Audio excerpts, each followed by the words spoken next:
warahmatullahi wabarakatuh. Salam sejahtera bagi kita semua. Perkenalkan, saya Eka Nofri Arianto MPD, dosen tetap program studi pendidikan guru sekolah dasar Universitas PGRI Madiun. Pada kesempatan ini, saya akan memaparkan unjuk kerja saya dalam bidang pengajaran sebagai bagian dari pelaksanaan Tridharma Perguruan Tinggi. Sebagai dosen, saya mempunyai kewajiban untuk meningkatkan kualitas pendidikan melalui dharma penelitian. Semua penelitian yang saya publikasikan, saya diseminasikan dalam proses pembelajaran.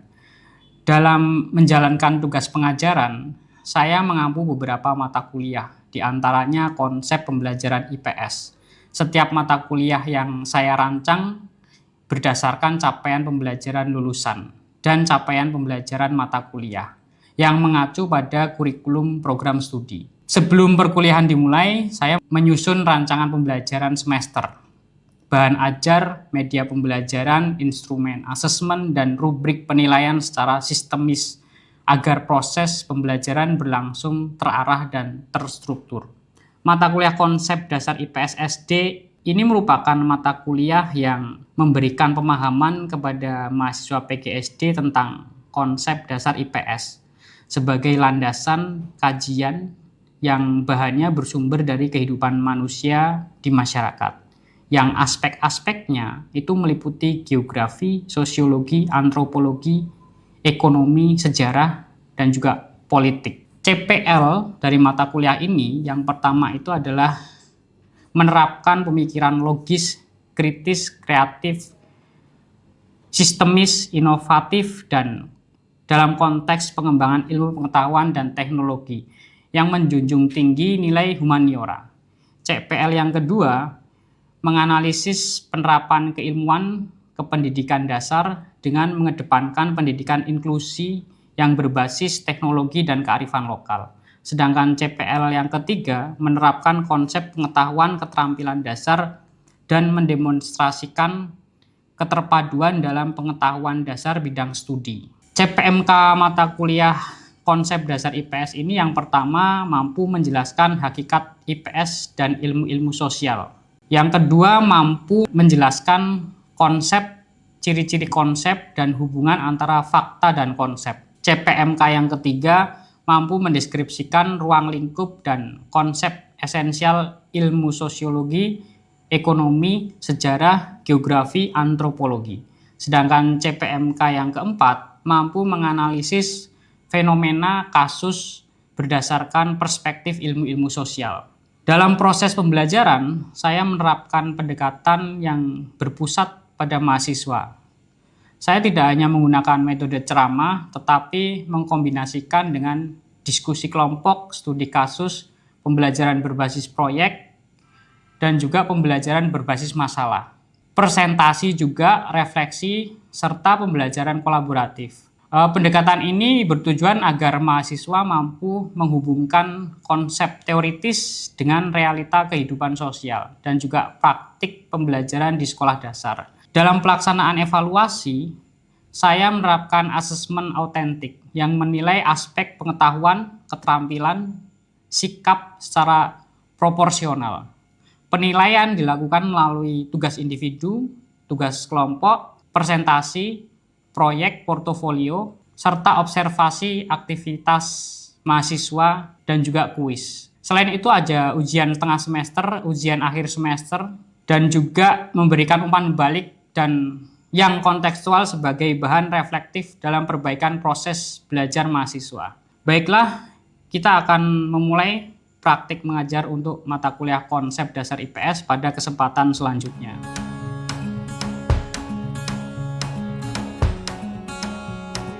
Assalamualaikum warahmatullahi wabarakatuh. Waalaikumsalam warahmatullahi wabarakatuh. Selamat pagi. Pagi, Bang. Sebelum kita mulai perkuliahan di pagi hari ini, kita berdoa menurut agama dan kepercayaan masing-masing. Berdoa saya persilahkan, berdoa selesai. Oke, gimana kabarnya teman-teman hari ini? Alhamdulillah baik. Ada yang tidak berangkat hari ini? Lengkap. Lengkap, alhamdulillah ya. Oke, teman-teman, hari ini kita akan mempelajari tentang IPS dan ilmu-ilmu sosial. Hakikat ilmu-ilmu sosial ini merupakan fondasi dasar ya, salah satu fondasi dasar dari mata kuliah konsep dasar ilmu pengetahuan sosial. Kalau kalian melihat IPS dan ilmu-ilmu sosial, seperti kan sudah familiar ya. Kita belajar IPS itu dari SD sampai SMA. SMP, ya kan? Terus nanti ketika SMA baru penjurusan. Ada yang fokusnya IPA, ada yang fokusnya IPS, dan ada yang fokusnya kejuruan atau bahasa, ya kan? Nah, salah satunya ketika sudah masuk SMA itu kita nanti mempelajari tentang ilmu-ilmu sosial itu apa saja, kayak gitu kan? Kalau sudah familiar dengan IPS dan ilmu-ilmu sosial, menurut kalian IPS itu ilmu pengetahuan sosial itu apa? Sepemahaman kalian saja sebagai pemantik untuk awal di pertemuan hari ini. Apa? Ilmu pengetahuan sosial itu apa? Ilmu yang mempelajari lingkungan sosial. Terus apa lagi? Ilmu yang mempelajari tentang komunikasi sosial, komunikasi manusia di dalam bersosial gitu kan. Kalau ilmu-ilmu sosial itu kan hampir sama ya. Menurut kalian sama nggak? IPS dengan ilmu-ilmu sosial? Hampir sama. Yang membedakan apa? Betul. IPS itu adalah gabungan dari berbagai ilmu sosial. Tetapi nanti ada penyederhanaan dan penyesuaian. Ya kan? Karena fokusnya kalau IPS itu untuk pengajaran atau pembelajaran. Kalau ilmu-ilmu sosial lebih ke pembuatan teori, ya kan? Untuk melakukan riset lebih dalam tentang ilmu-ilmu sosial itu. Ini peta perkuliahan kita pada pagi hari ini. Kita nanti akan mulai dari pengertian dan hakikat IPS itu sendiri, termasuk nanti ada definisi etimologis, substantif, sama program pendidikan IPS dalam program pendidikan itu seperti apa. Lalu berikutnya kita nanti akan membahas tentang IPS sebagai sintetik disiplin. Lalu nanti setelah kita pelajari sintetik disiplin, baru nanti kita akan mempelajari tentang IPS, kita bandingkan dengan ilmu-ilmu sosial itu sendiri. Dari mulai tujuan, pendekatan, sampai struktur keilmuannya itu seperti apa. Nah, yang keempat nanti kita akan menyelami lebih dalam lagi tentang ilmu-ilmu sosial itu sendiri, yang menjadi sumber dari pembelajaran IPS. Ada geografi, sejarah, ekonomi, sosiologi, politik, antropologi. Ini intinya, tapi sebenarnya banyak sekali. Ada psikologi sosial, ya kan? Terus ada filsafat masuk di dalamnya nanti gitu. Ada citizenship transmission, social science, sama reflective inquiry. Ini sebenarnya di kurikulum Merdeka Belajar sudah diimplementasikan, lebih condongnya ke reflective inquiry-nya. Gitu kan. Terus yang terakhir nanti kita membahas tentang pendekatan dan karakteristik IPS di SD. Di situ nanti kita belajar tentang implementasinya IPS di SD itu seperti apa. Apakah sama dengan proses pembelajaran ilmu-ilmu sosial? Kalau ditanya dari mana IPS itu berasal, sebenarnya IPS itu merupakan adaptasi dari social study yang ada di Amerika Serikat. Di Amerika Serikat itu muncul istilah social study abad 20, di abad 20. Karena apa kok muncul social study? Ya karena pada saat itu di Amerika itu banyak sekali industrialisasi di sana. Dan industrialisasi itu nanti akan mengakibatkan imigran-imigran berdatangan ke Amerika. Nah, makanya pemerintah Amerika Serikat itu berpikir gimana caranya memberikan pendidikan kepada imigran-imigran yang dari berbagai negara ini yang datang ke Amerika Serikat, biar supaya mereka pendatang ini bisa memahami demokrasi di Amerika Serikat itu seperti apa. Itu titik awal mulanya social study di Amerika Serikat itu muncul gitu.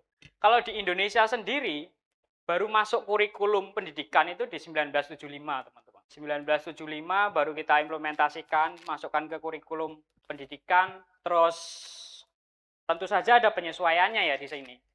Karena kan tujuan pendidikan negara kita dengan Amerika itu kan berbeda, ya kan? Dasar negaranya juga berbeda. Kalau Indonesia lebih condong kepada Pancasila, nanti nilai-nilai Pancasilanya diimplementasikan di situ, terus disesuaikan juga dengan sosiokultur di Indonesia. Ini hakikat IPS yang dijadikan istilahnya acuan bagi para pendidik di Indonesia.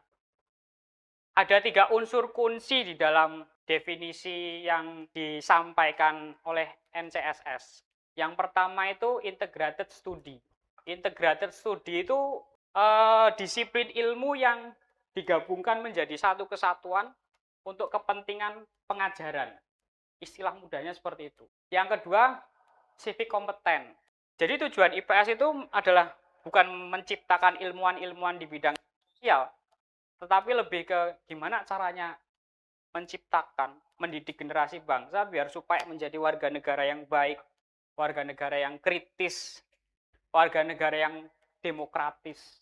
Lalu yang ketiga, democratic society. Democratic society ini sebenarnya kelanjutan dari civic competence. Karena nilai-nilai demokrasi di situ diajarkan. Dari mulai pluralisme, tahu pluralisme ya? Pluralisme, tahu? Paham? Pluralisme apa? Pluralisme apa? Negara kita adalah negara yang plural. Apa? Pluralisme apa? Beragam. Ya, beragam budaya, beragam agama, beragam suku, beragam keberagamannya sangat luar biasa. Makanya plural. Kenapa kok kita penting demokrasi society? Mendidik biar supaya warga negara menjadi plural dan beradab. Karena memang negara kita itu kompleks, ya kan? Kita nggak bisa membayangkan ketika Pancasila itu tidak ada di Indonesia, ya kan? Akan menjadi apa negara kita? Mungkin mereka punya tujuan masing-masing dan terpecah-pecah, ya kan? Bahkan mungkin saat ini kita masih berada di dalam penjajahan. Di Indonesia sendiri ada beberapa ahli di bidang ilmu pengetahuan sosial. Yang pertama ada Numan Sumantri. Silakan, Mas, dibaca Numan Sumantri. Numan Sumantri 2001. IPS adalah penyederhanaan, modifikasi, adaptasi konsep, serta keterampilan ilmu-ilmu sosial, psikologi, filsafat, dan ideologi negara yang diorganisasikan secara ilmiah dan psikologis untuk tujuan pendidikan. Oke, terima kasih. Yang kedua, Mbak, silakan. Sudiharjo. Yang kedua, Sudiharjo tahun 1996, IPS merupakan hasil kombinasi atau hasil pemfusian dari sejumlah mata pelajaran sosial yang disebut social studies di negara lain, diolah secara pedagogis sesuai tingkat kematangan peserta didik. Yang ketiga, Numan Sumantri sama Mulia. Silakan di belakangnya. Yang ketiga ada Numan Sumantri dan Mulyono TJ, yaitu pendidikan persekolahan merupakan pernyataan dari pendekatan interdisipliner dari ilmu-ilmu sosial, dirancang untuk mengembangkan dan melatih para siswa berpikir kritis sampai reflektif. Oke, terima kasih. Dari ketiga para ahli ini, sebenarnya kita bisa menarik benang merahnya. Ada kesamaan satu sama lain. Ada yang bisa menyimpulkan apa? Ada yang bisa menyimpulkan nggak? Apa kesamaannya? Iya, betul. Sama-sama menganggap bahwa IPS itu merupakan tujuan pendidikan untuk kepentingan pembelajaran. Di awal saya sudah notice ya. IPS itu adalah tujuan pembelajaran. Tujuannya itu. Bukan menciptakan para ahli di bidang ilmu-ilmu sosial, tapi untuk pembelajaran. Nah, ini sintesis keilmuannya. IPS kalau dipecah itu ada sejarah, geografi, ekonomi, sosiologi, dan juga ada antropologi juga sebenarnya di situ. Terus ada politik di dalamnya itu. Semua ini kan punya teorinya masing-masing toh. Ya kan? Metode penelitiannya juga ada masing-masing. Metode penelitian sejarah berbeda dengan metode penelitian geografi, berbeda dengan ekonomi, berbeda dengan sosiologi. Ini kalau tujuannya untuk menciptakan ilmuwan-ilmuwan di bidang sosial. Karena kita IPS, jadi semua ini sejarah, geografi, ekonomi, sosiologi, dan yang lainnya itu disederhanakan, dimasukkan di dalam IPS. Dari mulai konsep meminjam dari ilmu-ilmu sosial, generalisasi meminjam dari ilmu-ilmu sosial, dan juga metode. Itu diambil dari ilmu-ilmu sosial. Makanya terciptalah IPS. Lanjut ya. Ini disiplin-disiplin ilmu yang berperan menyusun ilmu pengetahuan sosial. Ada sejarah, geografi, ekonomi, sosiologi, politik, dan antropologi. Semuanya itu ada perannya masing-masing. Kalau sejarah kita belajar tentang apa? Peristiwa, ya kan, kronologi kejadian, ya toh. Nanti geografi belajar tentang apa? Ruang, ya kan, lokasi. Terus ekonomi? Produksi. Gimana caranya memenuhi manusia, ya kan? Terus sosiologi? Interaksi. Struktur sosial, ya kan? Kalau dulu pas SMA mungkin ada kasta, ya kan? Terus ilmu politik? Pemerintahan, kekuasaan. Yang terpenting, kok ini ya bisa ya? Kebijakan publik. Ya. Jadi sudah ada pencerahan ya. Tujuan IPS itu apa? Menciptakan generasi bangsa yang kritis. Biar supaya kalau misal pemerintah membuat kebijakan publik yang tidak sesuai dengan nilai-nilai Pancasila, kita bisa protes. Gitu. Yang ke-6, antropologi. Antropologi belajar apa? Kebudayaan, tradisi, ya kan? Termasuk nanti di dalamnya ada kepercayaan, ya kan? Karena kan di kita kan di Indonesia kan kompleks sekali toh. Agama aja banyak banget, ya toh. Ada apa saja yang terdaftar? Islam, Kristen, Hindu, ya, Konghucu. Padahal selain itu aliran kepercayaan yang lain, ya kan, termasuk penghayat kepercayaan lokal yang diwariskan oleh nenek moyang itu belum tercatat. Nah ini biar supaya kalian lebih ada pencerahan lagi, ini yang membedakan antara IPS dengan ilmu-ilmu sosial. Dari mulai tujuan utama, tujuan, terus orientasi, ruang lingkup, metode, sama contoh disiplin itu mengalami. Silakan diamati dulu. Biar supaya nanti ketika kalian menyelesaikan tugas, udah sampai sini paham ya? Antara IPS dan ilmu sosial itu sama atau berbeda? Sama atau berbeda? Dari sini loh. Beda apa sama? Hah? Beda. Ya kan? Dari awal tujuan sampai contoh disiplinnya itu berbeda, gitu loh. Tapi memang IPS itu tidak bisa dilepaskan dari ilmu sosial. Ada IPS yang berdiri sendiri tanpa bantuan ilmu sosial? Nggak ada. Pasti semuanya teori dan konsepnya pinjam ke ilmu-ilmu sosial, gitu loh. Ini 3 tradisi yang ada di dalam IPS. Social Science, IPS dipandang sebagai versi sederhana dari ilmu-ilmu sosial. Siswa diajak memahami konsep, struktur, dan metode keilmuan layaknya seorang ilmuwan sosial. Oke, layaknya seorang ilmuwan sosial, tapi dengan penyederhanaan. Sebenarnya ini nyambung nanti dengan reflective inquiry.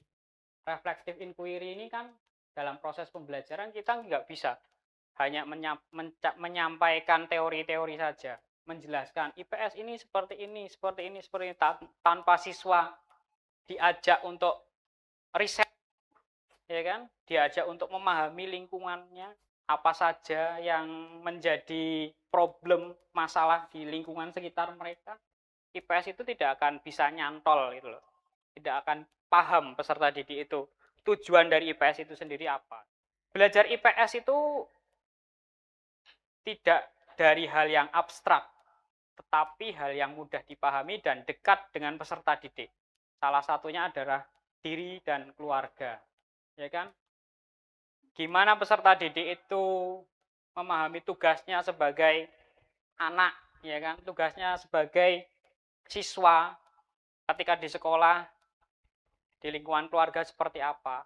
Kalau sudah bisa memahami perannya di dalam lingkungan keluarga seperti apa, nanti kita naik ke sekolah dan lingkungan. Kalau sudah paham, kita naikkan lagi provinsi dan kota. Baru nanti negara, bahas politik, bahas kebijakan publik yang diciptakan oleh pemerintah, lambang negara, iya kan? Mata uang, itu toh. Ini tujuan pembelajaran IPS itu seperti itu. Jadi berbeda dengan tujuan dari ilmu-ilmu sosial, ya. Yang pertama, knowledge, ya kan, memahami fakta, konsep, generalisasi, terus nanti skill, gimana caranya mengembangkan keterampilan berpikir kritis, memecahkan masalah di lingkungan sosial, lalu attitude. Yang terakhir nanti action. Ini harus dicapai semuanya, ya. Kalau guru hanya menjelaskan di tahap pengetahuan saja, knowledge, itu bisa dikatakan pembelajaran IPS belum, karena harus sampai action. Ini karakteristik IPS di sekolah dasar, teman-teman sudah familiar. Di IPS di SD itu kan yang pertama terpadu, ya kan, kontekstual, lalu berjenjang, ada kelas rendah, ada kelas tinggi, ya kan, usia 6 sampai 12 tahun. Lalu berorientasi kepada nilai. Maksudnya bukan nilai yang berupa angka ya, tapi nilai-nilai seperti moral, nilai sosial, nilai kebangsaan itu masuk di dalamnya. Lalu multi metode. Di dalam proses pembelajaran IPS itu kan tidak bisa monoton hanya ceramah. Ya toh? Ada gamifikasi, simulasi, pengalaman langsung, ya enggak? Terus berbasis masalah. Biar supaya siswa itu peka terhadap problem masalah di lingkungannya. Kita pertemuan sampai sini dulu. Saya sudah membagikan tugas, ya. Saya sampaikan di grup. Silakan nanti dibagi menjadi 3 kelompok, didiskusikan berdasarkan tema yang saya sudah berikan. Nanti silakan satu-satu masing-masing kelompok mewakili masing-masing kelompok untuk presentasi. Silakan saya kasih waktu 5 menit. Gimana? Temanya apa? Dipilih ya. Dan ini kelompok 1, kelompok 2, kelompok 3. Gitu ya. Kelompok 1 temanya apa? Kasusnya. Ya, tentang pasar tradisional ya. Kalau kelompok 2 sampah di lingkungan. Kelompok 3 ya, itu realita saat ini ya. Lebih suka gadget daripada permainan tradisional. Silakan dikerjakan. Oke. Waktu selesai. Silakan kelompok 1 dulu perwakilan untuk mempresentasikan. Dari situ aja nggak apa-apa. Kasusnya, guru kelas 4 mengajar materi pasar tradisional. Selama pembelajaran, guru hanya menjelaskan kegiatan jual beli, untung rugi, dan modal. Oke, bentar, berhenti dulu. Guru di tema pasar tradisional hanya menjelaskan untung rugi dan modal. Itu termasuk IPS nggak? Belum. Karena hanya mereka menyampaikan teori-teori di ilmu ekonomi saja, gitu loh. Terus lanjut. Pertanyaannya, menurut kelompok Anda, apakah pembelajaran tersebut sudah mencerminkan hakikat IPS? Jelaskan alasannya. Nah, menurut kelompok kami, belum sepenuhnya mencerminkan hakikat IPS, karena pembelajaran tersebut hanya berfokus pada aspek ekonomi, yaitu kegiatan jual beli, modal, keuntungan, dan kerugian. Padahal, hakikat IPS adalah disiplin sintetik atau sintetik disiplin, yang mengintegrasikan berbagai ilmu-ilmu sosial untuk membantu peserta didik memahami fenomena sosial secara menyeluruh. Dalam konteks pasar tradisional, siswa tidak hanya perlu memahami transaksi ekonomi, tetapi juga memahami aspek sosial, budaya, ruang, sejarah, dan peran pemerintah. Dengan demikian, siswa memperoleh pemahaman yang lebih utuh serta mampu mengaitkan materi dengan kehidupan sehari-hari. Oke, terima kasih. Lanjut ke kelompok 2. Kasusmu apa? Kasusnya, guru kelas 5 mengajar materi tentang kebersihan lingkungan sekolah. Selama pembelajaran, guru hanya menjelaskan jenis-jenis sampah organik dan anorganik serta cara membuang sampah pada tempatnya. Hakikat IPS mengharuskan peserta didik memahami suatu masalah secara menyeluruh melalui berbagai perspektif ilmu sosial, bukan hanya dengan satu sudut pandang. Oke, terima kasih. Kelompok terakhir, silakan. Kami mengangkat tema dengan anak SD lebih suka bermain gadget daripada permainan tradisional. Untuk kasusnya, guru kelas 5 mengajarkan materi tentang permainan tradisional. Guru hanya menjelaskan nama-nama permainan tradisional seperti gobak sodor, engkling, dan bentengan, tanpa menghubungkan dengan kehidupan siswa saat ini yang lebih banyak bermain gadget. budaya, ekonomi, lingkungan, bahkan kebijakan pendidikan. Oke, terima kasih. Jadi sedikit atau sudah banyak mengalami pencerahan dalam proses pembelajaran pagi hari ini. Udah bisa membedakan ya antara IPS dengan ilmu-ilmu sosial. Gitu. Kalau IPS apa? Gabungan beberapa ilmu-ilmu sosial yang disederhanakan karena untuk kepentingan pembelajaran pendidikan. Kalau ilmu-ilmu sosial, oke, berdiri sendiri dan lebih spesifik dan lebih kompleks lagi. Oke, saya rasa cukup untuk pertemuan hari ini. Terima kasih banyak sudah hadir di perkuliahan saya. Kita bertemu di minggu depan untuk memahami lebih dalam lagi konsep ilmu-ilmu sosial. Nanti ada sejarah, ada konsep sosiologi, konsep ekonomi, konsep geografi, antropologi, dan politik. Oke, terima kasih banyak. Saya rasa cukup untuk pertemuan hari ini. Kurang lebihnya saya mohon maaf. Sekian dari saya. Wabillahi taufik walhidayah. Assalamualaikum warahmatullahi wabarakatuh. Waalaikumsalam warahmatullahi wabarakatuh. Demikian paparan mengenai unjuk kerja saya dalam bidang pengajaran. Terima kasih atas perhatian yang diberikan. Wassalamualaikum warahmatullahi wabarakatuh.